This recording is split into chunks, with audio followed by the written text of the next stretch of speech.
Udin Bui, kuatkanlah hatimu. Hidup ini takkan mudah bagi orang sepertimu. Direktorat Jenderal Pemasyarakatan, Kementerian Hukum dan HAM Republik Indonesia, bekerja sama dengan Shirts for Common Ground Indonesia, mempersembahkan sebuah serial sandiwara radio, Udin Bui. Udin Bui, kuatkanlah hatimu. Naskah karya Aris Nugraha, Takarabi, dan Murhananto. Teknik dan montase Sofyan Sulaiman, dengan sutradara Elsa Surya.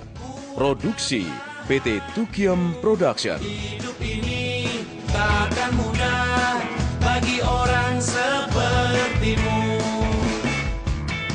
Dalam seri yang ke-25 ini didukung oleh Ferry Fadli sebagai Udin Bui, Ivona Rose sebagai Sri, Po Hindun sebagai ibu mertua, Lukman Tambosi sebagai Pak RT, Bambang Jiger sebagai Bram, Insan sebagai Awai, Ibam sebagai Anton, Hari Atik sebagai pendengar 1, Ashari sebagai pendengar 2, dan Asdi Suhastra, pembawa cerita. Kuatkanlah hatimu, hidup ini takkan mudah bagi orang sepertimu. Sahabat pendengar, sebelum kita lanjutkan, saya ingin mengucapkan terima kasih atas kesetiaannya mengikuti kisah Udin Bui selama ini. Tumben. Apaan yang tumben? Pembukaannya serius. Serius banget kayak Pak Camat. Sekali-sekali lah. Ya, sahabat pendengar, kita selama ini sudah mengikuti kisah pahit getirnya hidup Udin Bui. Bagaimana dia diperlakukan tidak adil oleh lingkungannya, tertekan, dipojokkan. Ya, kirain mau langsung lanjutin ceritanya. Itu juga bagian dari cerita. Ya, tapi ceritanya ke depan aja, Bang. Kalau yang ke belakang sih, kita juga udah tahu semua ini. Ya, flashback dulu dikit lah. Bang. Nanya deh. Ah. Flashback itu apaan sih, Bang? Kan? Benar. Iya, payah emang nih. Ya, susah banget. Iya. Itu tuh payah dia memang. Flashback itu main belakang. Ya, sama. Itu namanya backstreet. Gila. Itu namanya ke kamar mandi. Otaknya belum pada dicolokin. Ya udah. Sampai di mana ceritanya kemarin? Ya. Itu, Bang. Nah, Udin sujud sampai sekarang, Bang. yang bener. Udin ame gerombolannya yang namanya Gores tuh, Bang, gagal ngerampok, Bang. Dia berhasil lolos dari kejaran massa. Terus dia bersumpah tuh, Bang, tuh mau tobat. Terus dia dengar suara azan, Bang, dari musola kecil, Bang. Terus dia sholat, Bang. Sujud. Oke.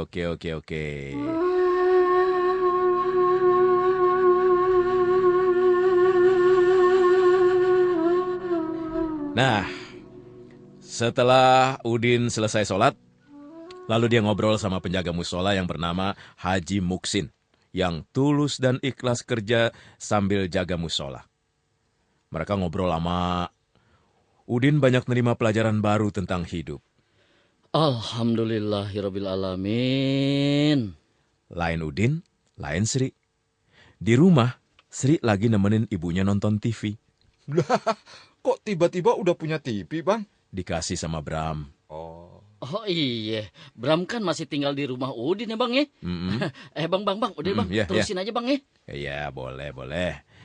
Bram senang bisa ngasih sedikit kesenangan pada keluarga Udin. Padahal dia sendiri merasa rindu pada keluarganya. Ibu, Sri, saya udah lama gak ketemu anak-anak sama istri saya. Saya pingin pulang. Gimana sih kamu ini? Jalan aja masih pincang-pincang gitu. Gak usah pergi jauh-jauh dulu.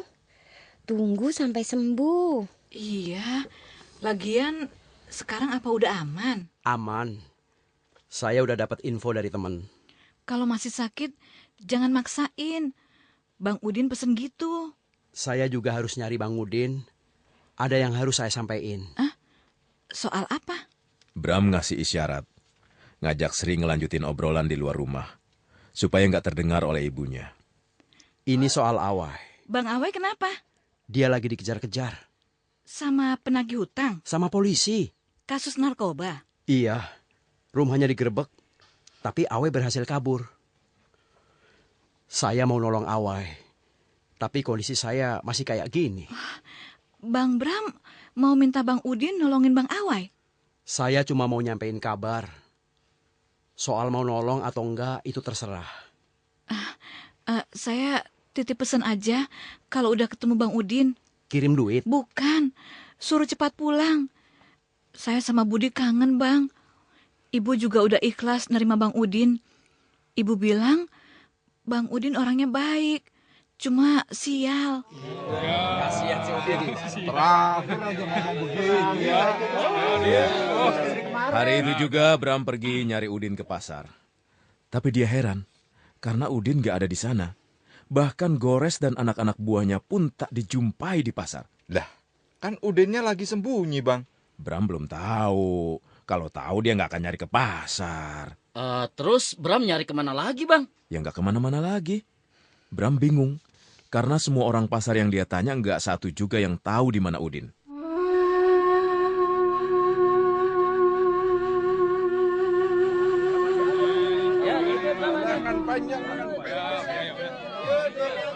Pak, tahu Udin nggak? Pedagang sini? Bukan, dia preman. Oh, Kenal? Udin. Iya. Preman sini? Kenal nggak? Agak. Kalau Gores tahu? Gores, tahu. Udin itu anak buah Gores. Oh, berarti saya teh tahu Udin. Cuma kayaknya saya teh nggak tahu kalau itu Udin. Maksudnya kenal muka nggak kenal nama. Iya. Tahu nggak Gores sama anak buahnya kemana mereka? Wah, nggak ngerti. Udah beberapa hari ini mereka nggak datang mintain duit. Kena rahasia kali. Razia apa? Ya rahasia preman, masa rahasia banci.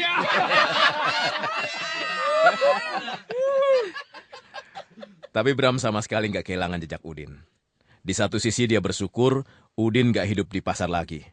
Tapi di sisi lain dia khawatir terjadi sesuatu yang buruk sama Udin. Emang Udin sekarang di mana, Bang? Masih sembunyi. Nah, kita balik lagi ke rumah Sri yang lagi nyiapin makan buat ibunya dan Budi. Makannya pakai apa? Emang penting buat diceritain? Emang nggak boleh diceritain? Iya deh, mereka makan sama tempe. Masa sama tempe doang? Ya namanya juga orang melarat, pilihannya cuma tempe. Jangan gitu dong. Emangnya kenapa? Saya juga doyan tempe nih, Bang.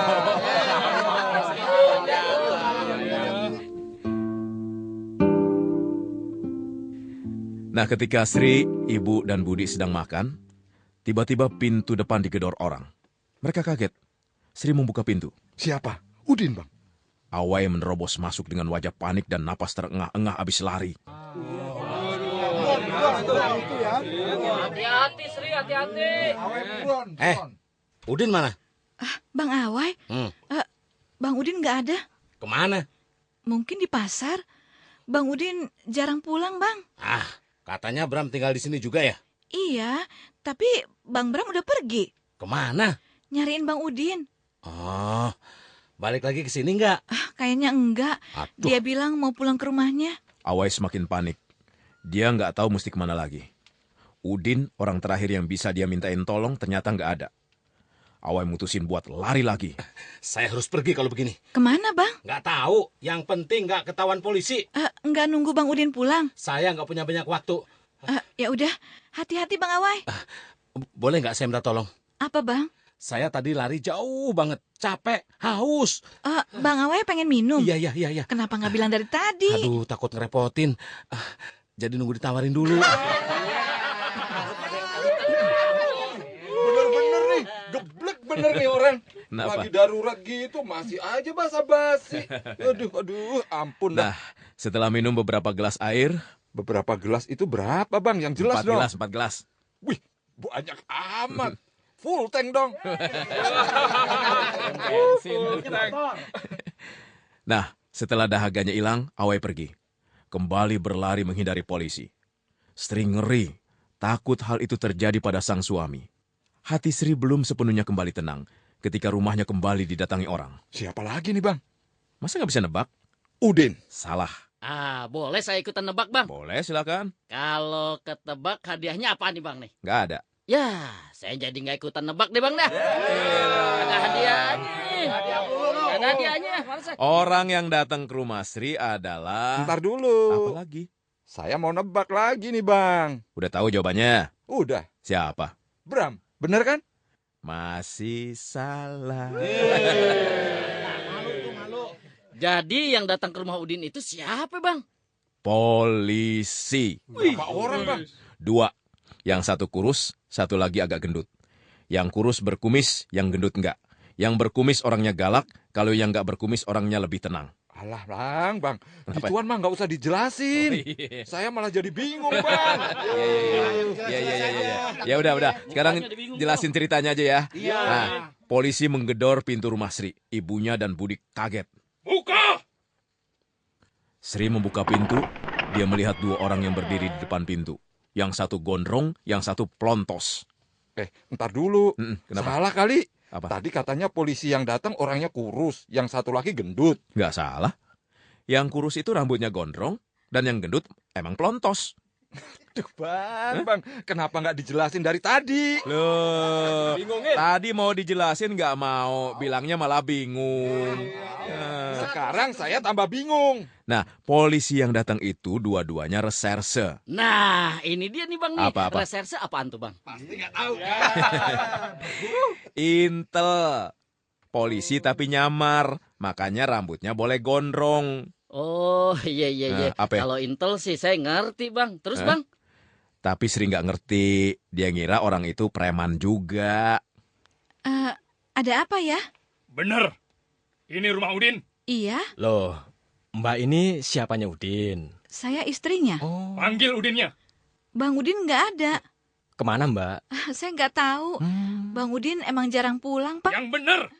Kamu jangan bohong ya. Betul. Kalau nggak percaya silakan masuk aja. Mbak kenal nggak dengan orang yang namanya Awai? Kenal? Kapan terakhir ketemu sama dia? Tadi. Mbak tahu di mana Awai sekarang? Nggak tahu. Katanya tadi ketemu. Ketemu di mana? Tadi Bang Awai kesini, Pak. Tapi nggak lama terus pergi lagi. Mbak tahu dia pergi kemana? Nggak tahu, Pak. Bang Awai nggak bilang. Mau apa Awai kesini? Nanyain Bang Udin, terus minum. Dasar pengedar. Lagi dikejar polisi masih sempat mabuk-mabukan. Bang Awai cuma minum air putih, Pak.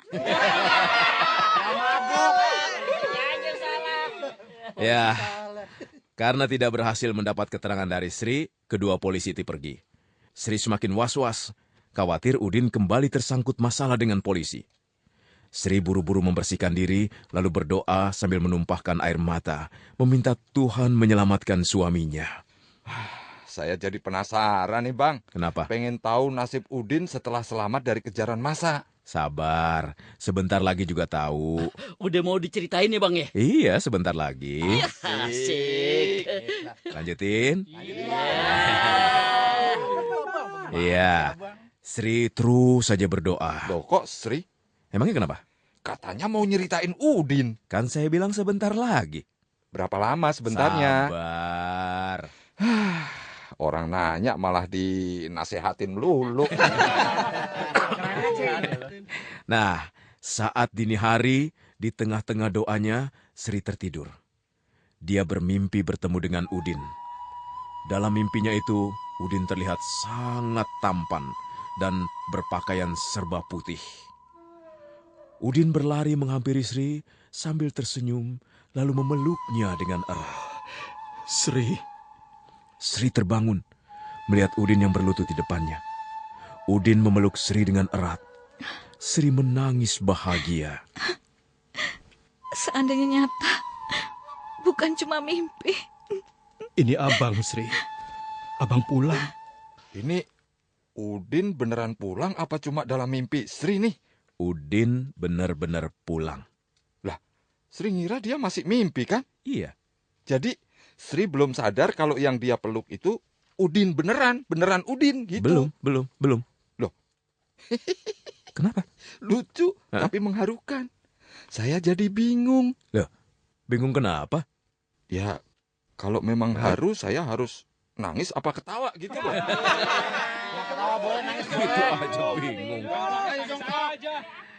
Ya, Sri memandang Udin lebih teliti. Pakaian yang Udin kenakan kotor, bukan putih-putih. Wajah Udin juga tampak lelah dan kusam. Sri baru sadar bahwa yang dihadapannya sekarang memang benar-benar nyata. Sri memeluk Udin lebih erat dan menangis lebih keras. Sri sangat bahagia. Bang Udin. Iya, Sri. Ini Abang. Abang pulang. Terima kasih Tuhan. Doa hamba langsung kau kabulkan. Abang janji nggak akan menelantarkan kalian lagi. Maafin Abang, ya. Sri selalu maafin Abang, Bang. Abang ingin tobat, Sri. Udin dan Sri bertangis-tangisan. Ibu mertua Udin terbangun dan menyaksikan semuanya. Mendengar semua yang diucapkan Udin, Udin segera bersimpuh di kaki ibu mertuanya, meminta maaf atas semua yang telah dia lakukan. Wajahnya basah oleh air mata. Maafkan Udin, Bu. Udin udah menyia-nyiakan Ibu.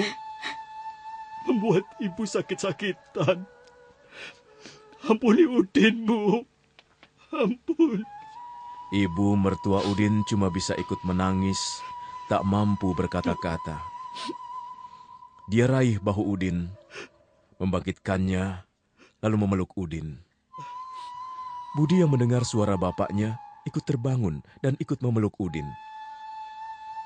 Malam itu, Udin larut dalam kebahagiaan karena bisa kembali memeluk anak, istri, dan mertuanya yang dia cintai.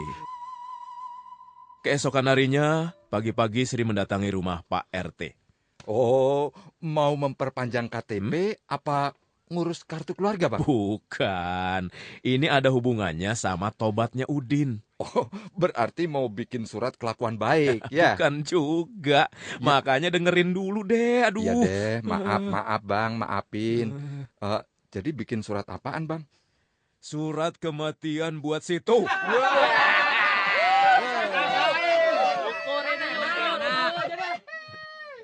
Sri, tak biasanya kau kemari pagi-pagi. Ada yang penting rupanya? Iya, Pak RT. Ada apa rupanya? Bang Udin udah pulang ke rumah dari tadi malam. Syukurlah kalau begitu. Kenapa dia tidak ikut kau kemari? Masih belum berani, Pak RT. Pak RT ngerti kan? Tak paham aku. Coba kau ceritakan sajalah. Bang Udin udah gak mau lagi urusan sama Bang Gores. Bang Udin udah tobat. Pengen cari kerjaan yang benar, yang halal. Tapi dia bingung. Begitu rupanya. Ya, tak usahlah dia bingung. Yang penting dia benar-benar tobat. Soal kerja nanti aku bantulah. Seperti yang pernah aku janjikan sama kau. Wah, Sri senang banget. Masih ada orang yang peduli dan mau mengerti keadaan suaminya. Walaupun lebih banyak orang yang tetap curiga dan selalu berprasangka buruk terhadap Udin dan keluarganya. Bang, tadi Sri dari rumah Pak RT. Ada apa? Sri minta bantuan sama dia. Minta kerjaan buat abang. Nggak apa-apa kan, Bang? Oh, nggak apa-apa, Sri. Abang ngerti. Terus apa kata Pak RT? Terus dia nyuruh abang ke rumahnya nanti malam. Langsung kerja? Mungkin. Pak RT nggak bilang. Lagian, Sri nggak setuju kalau abang kerjanya malam. Kenapa? Kalau malam kan abang tugasnya di rumah. Masa Budi mau disuruh jadi anak tunggal terus? Kamu ya.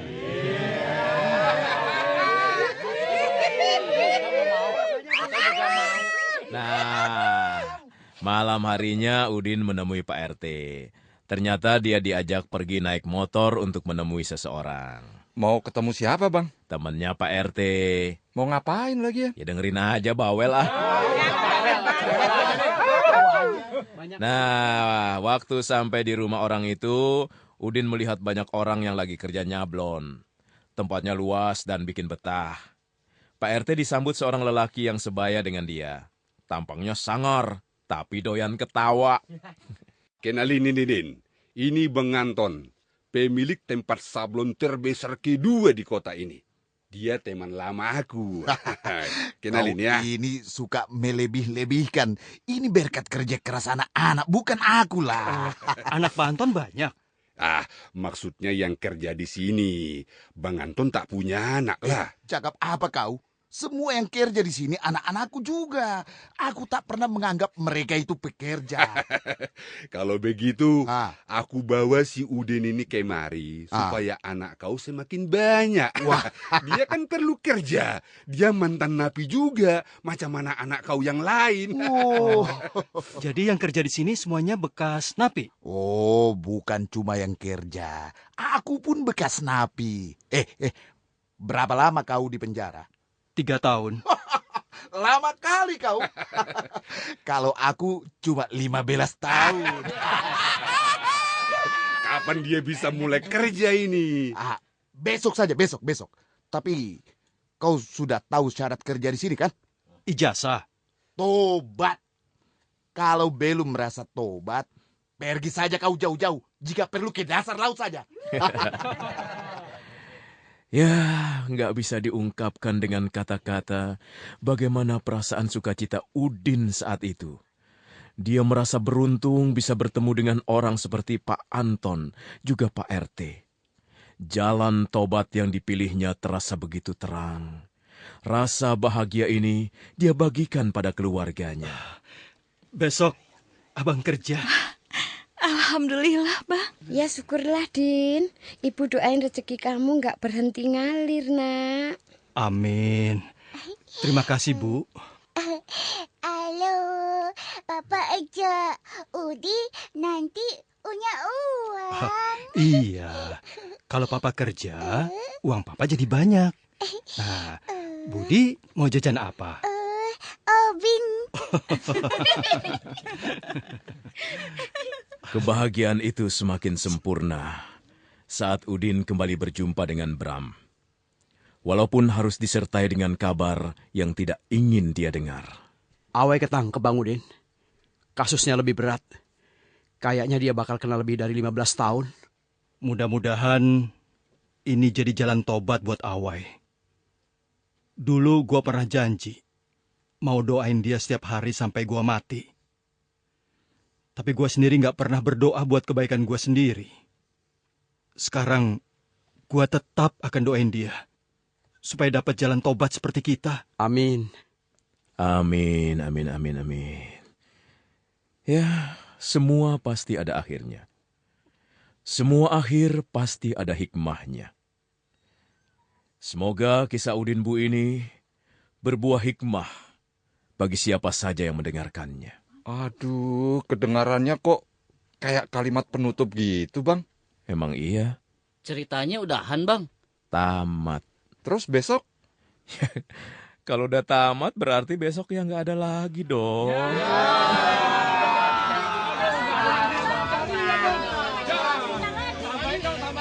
Bang.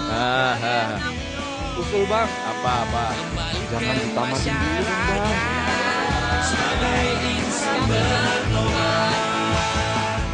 Demikianlah serial Sandiwara Radio Udin Bui yang dipersembahkan oleh Direktorat Jenderal Pemasyarakatan Kementerian Hukum dan HAM Republik Indonesia bekerja sama dengan Search for Common Ground Indonesia.